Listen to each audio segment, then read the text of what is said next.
O fumo representa a principal causa das doenças cardiovasculares. Estima-se que entre 1 a 2 mortes a cada 10 que ocorrem no mundo, anualmente, sejam devidas ao hábito de fumar.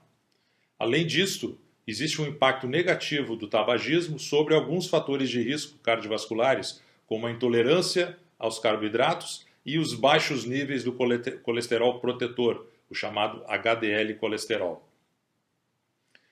Existe também uma associação negativa entre o hábito de fumar e fatores de risco para doença cardiovascular, como hipertensão, diabetes e níveis elevados de colesterol. Quando a pessoa fuma e tem um desses fatores de risco adicionalmente, o risco de desenvolver complicações cardiovasculares sérias aumenta em 4 vezes. Se por outro lado a pessoa fuma e possui 2 desses fatores de risco, a chance de um evento adverso cardiovascular aumenta em 8 vezes. Além das doenças cardíacas, como infarto e angina, o tabagismo também provoca o acidente vascular cerebral, os aneurismas de aorta e as obstruções das artérias dos membros inferiores das pernas.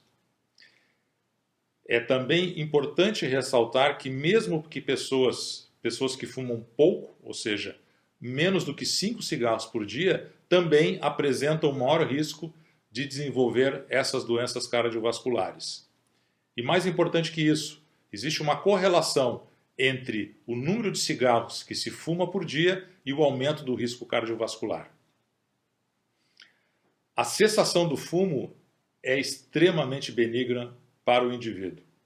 O risco cardiovascular cai ano após ano após a cessação do hábito de fumar. Estima-se que após 1 ano, pelo menos, de abstinência do tabagismo, existe uma redução de 50% no risco cardiovascular. E esse risco cardiovascular, ao final de 10 anos de abstinência de fumar, se iguala ao risco cardiovascular de indivíduos que nunca fumaram.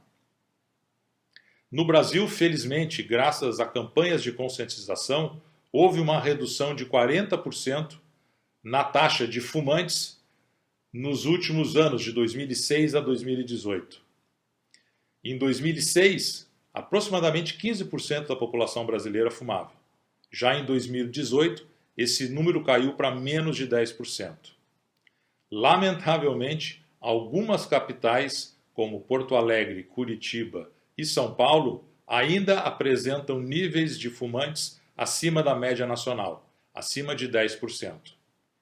Parar de fumar não é uma tarefa fácil, mas deve ser perseguida com afinco importante, por causa das reduções de risco cardiovascular que eu mencionei anteriormente. Certamente, para se conseguir vencer a dependência química e física causada pelo hábito de fumar, é importante o acompanhamento médico, eventualmente o uso de medicações para se ajudar a vencer essa etapa e, frequentemente, também técnicas de terapia, como a terapia cognitiva comportamental. A mensagem que eu gostaria de passar é: o tabagismo ainda é um problema de saúde pública no nosso país e deve ser combatido de maneira intensiva. A conscientização dos riscos do tabagismo, tanto em relação às doenças cardiovasculares quanto em relação aos cânceres, deve ser enfatizado a toda a população e o auxílio deve ser prestado àqueles que fumam e desejam parar de fumar, a fim de que a ocorrência de doenças cardiovasculares associadas ao uso do tabaco possam reduzir ainda mais expressivamente no Brasil.